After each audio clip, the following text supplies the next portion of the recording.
Kevin Warsh, the next Fed chairman, emas koreksi 15%. Calon ketua The Fed baru bikin pasar goyang, emas ambruk sampai 15%, dan saham AI malah makin panas. Ini bukan minggu biasa di Wall Street.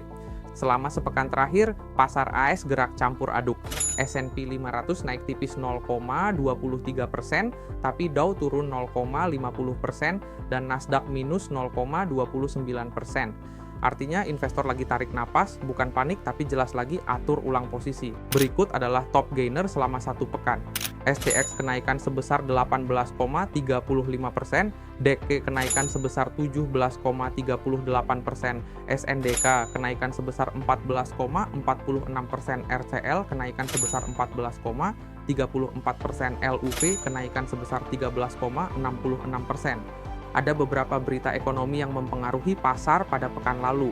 Fokus utama pasar sekarang ada di The Fed. Kevin Warsh dinominasikan jadi ketua The Fed berikutnya.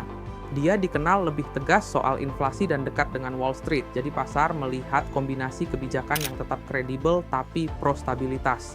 Di saat yang sama, The Fed nahan suku bunga di 3,50% sampai 3,75%. Dampaknya, yield tinggi, dolar kuat, likuiditas ketat. Nah, ini efek paling kelihatan. Emas terkoreksi sekitar 15% dan perak anjlok lebih dalam. Kenapa? Dolar menguat, ekspektasi suku bunga stabil, dan banyak posisi spekulatif dilikuidasi. Setelah rally panjang, ini kombinasi sempurna buat profit taking besar-besaran. Tapi bukan berarti risiko hilang. Peluang shutdown pemerintah AS disebut mendekati 80%, plus tarif impor Korea Selatan naik ke 25%. Ini bisa ganggu rantai pasok global dan nambah tekanan geopolitik. Di sisi lain, cerita AI belum selesai. Permintaan data center bikin memori chip langka sampai diperkirakan 2027. Artinya harga naik dan produsen seperti Micron, SK Hynix, sampai Samsung diuntungkan.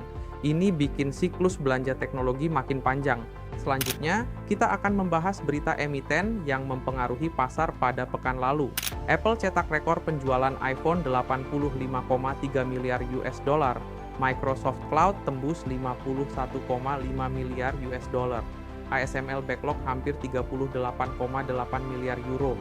Tapi Amazon mau investasi sampai 50 miliar US dollar ke OpenAI, bikin persaingan AI makin brutal. Jadi sekarang kita ada di fase unik. Likuiditas ketat, risiko politik tinggi, tapi siklus AI tetap ngebut.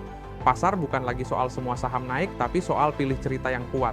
Di kondisi kayak gini, strategi lebih penting daripada sekadar ikutan tren. Ajaib, semua bisa.